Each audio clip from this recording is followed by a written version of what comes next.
Also joining the panel is Fox News contributor Leslie Marshall. Leslie, you've been sitting patiently there. So what do you think of the Tea Party? Being very patient. A lot of people have said the Tea Party, it's a passing fad. Where are you on the Tea Party? Okay, and I'm glad they're listening. Listen to me. If you really mean what you just said, then how come you haven't put forth Democratic candidates? If you really mean what you said, then why don't you have a T next to your candidates' names and not an R? You can't go to people that stood on a GOP platform and say, hey, do what the Tea Party wants. Don't do what the Republican Party wants or what the American people who voted for them want. It's a slippery slope, Eric, in my opinion, when any organization, left or right, says, do it my way. And isn't that what the American people said they're tired of? Mark, will you respond to her accusation that maybe it's not a fair and balanced middle-of-the-road Tea Party and it's actually a Republican group? Go ahead. Absolutely. Anytime Leslie can produce a Democratic candidate that stands for fiscal responsibility, limited government, free markets, and the Constitution, we will happily work with that candidate.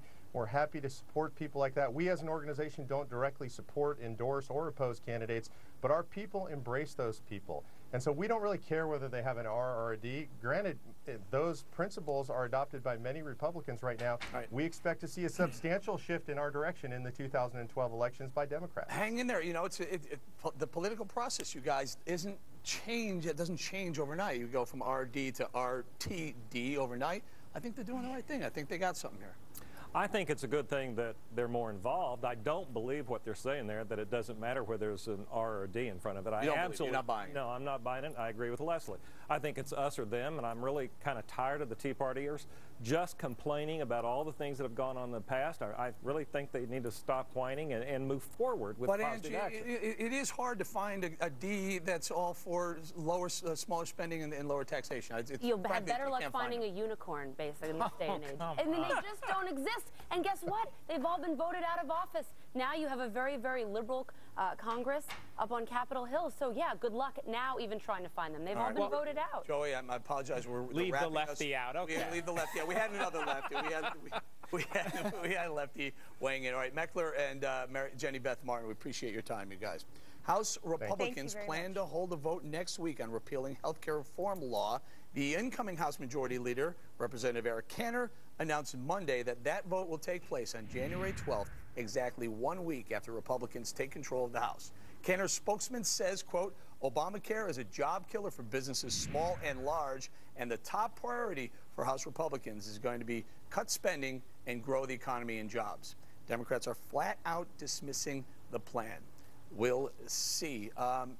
Weigh in there. Well, there's nothing to see about. First of all, I think it's very irresponsible for this to happen without an alternative plan to put in place. It's a largely symbolic gesture because, of course, it's going to pass Congress. It's not going to pass the Senate where the Democrats have control. And even if they did have control, Obama would veto it. But if you're going to do it, if you're going to repeal a plan, ought you not have some alternative plan that you could put forth to the American people to suggest that it's better? And there are also very popular provisions of the plan that they're looking to repeal, such as pre-existing conditions and coverage, such as 26 years old and being covered. The bill is a full repeal. It's all repeal the law completely, full repeal, not bits and pieces. Right, because you can't pull it apart. I mean, it really is designed to be, you know, if you pull out one, the whole thing's going to fall apart. So I agree with the full repeal. But I do agree with you, Joey. It's got to be a repeal and a replace. I think they made the promise. They've got to do it. But here's my... What, though? Replace with, because they keep talking about buying insurance over state lines,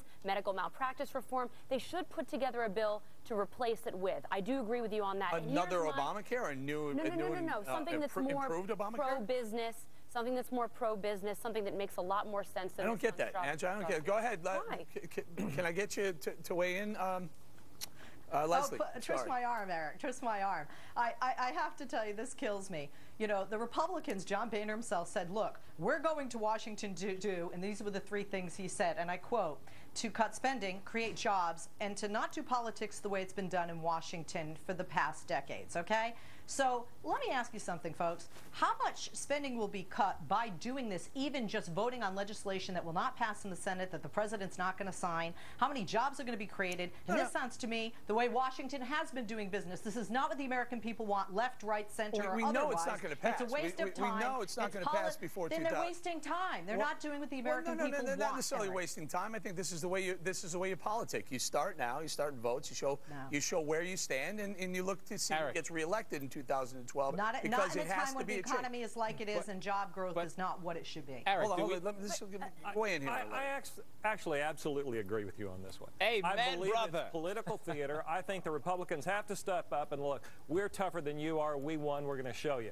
But it's not going to change things, and they're not going to repeal the bill. Keep it up, Wing. Keep it up, Wing. Absolutely will. We're going to swing you around to the left side of the screen any minute right now. Hold on, guys. California gets a new governor, and they're stuck with the same old problems. Now, university employees who make more than $245,000 a year threaten to sue because they say their $184,000 pension is not enough. Here's our own William Lajeunesse. Across California, public employees fight to protect their pensions, which fiscal hawks say are quite generous. The pension benefits for UC workers for the last 20 years have been 100% funded by taxpayers. The employees have not paid anything toward their pensions. At the University of California, employees can retire at age 60 with full benefits. When the university tried to increase that to age 65, unions said no deal. In LA, teachers are fired based on seniority. That last hired, first fired policy decimates poor performing schools where staffs are predominantly young. When the district tried to change the policy, again, unions said no. Now, if unions don't agree to concessions, lawmakers' only leverage may be bankruptcy to void those union contracts. In Los Angeles, William Lajeunesse, Fox News. All right, what about ripping up those contracts and just starting over? Larry, here it is. They overspend. The state has a $28 billion budget shortfall, and here we have educated teachers who should know better saying $184,000 at retirement, just not enough. Raise it. Yep, and UC's doing the right thing. However, these guys are typical Americans. We want to cut back on everything until it affects us. And once it becomes personal, we go, no, no, no, you can't do that. We'll sue you if you do that. Marshall, you're shaking your head. Yes, yes, yes, but we have to start somewhere, don't we? I mean, come on, these pension, this unfunded pension liability, this pension overhang is killing us, California specifically. Well, being that I live in California, guys, and I'm paying into this more than any of you, right. what I do not feel that the greed, I do agree with the last gentleman who spoke, that is the American way, which is, hey, hey, hey, you know, yell and scream and fight, but, you know, not in my backyard, don't touch my bank account, etc. The original deal is what they need to stick to, suing to ask for more ridiculous, too much litigiousness in our country. Certainly that's more than enough in a bad economy, and most people, including myself, don't have pensions. But to constantly blame pensions every time a federal or local government is broke is not fair, because there are many other line items. It really happens to be the epicenter of the problems going on across the country. That's why we blame them. Go ahead. Well, you say they're not asking, but of course they are. No, they're not. For more. No, they're not. They're asking for what they're entitled to. Why should the rules change at the end of the game? In the event that I'm entitled to a pension, the ceiling. They hit the state ceiling on how much you can give any if individual. I'm entitled to a pension, then I should be getting that pension. The rules shouldn't change for me, and we should not. It's all a sense of entitlement. They earned it. It's not entitlement. These are earned pension benefits that they deserve and are entitled to. You know, when the front page of the New York Times today has a story about how it's time to cut back, and everyone's realizing that, even Andrew Cuomo in New York, on these union pensions, because they are at the root, the crux of these states and cities going bankrupt. You know it's time. And Joey, what would you suggest? No, go ahead, raise that ceiling, put the state in further dire circumstances, and fire some teachers. First of all, but here's the issue: you're going to end up firing people. That's okay. No, I think it's okay to find alternatives to fund what you promised to fund. I can't have a contract with you, Eric. Well, listen, the point is, look, I'm not an elected official. I don't purport to be. But the fact is that we can't change rules at the end of the game. Do you have one? Do you have an alternative? You don't want to fire people, but you don't want to pay them exorbitant amount, and you don't want to pay the tax. Quite frankly, Eric, you stick with the deal. If somebody is asking for more than the deal, then that's unfair and it's unnecessary. But if we're going to talk about cuts, is that what you're saying? If we're going to talk about cuts, every legislator on a state and federal level can cut their own pay. I don't see anybody, Democrats and Republicans, doing that in California or in Washington. That cutting legislator pay isn't going to bring California out of a $28 billion deficit. Andrea talked about Cuomo. I love these liberals that say stick to the deal, stick to the deal. When look at Obamacare, for example, the way the bill's structured. This White House gives carve-outs to whoever it wants. It's making its own rules. So what about that deal? Well, I'll tell you about that deal, Andrea.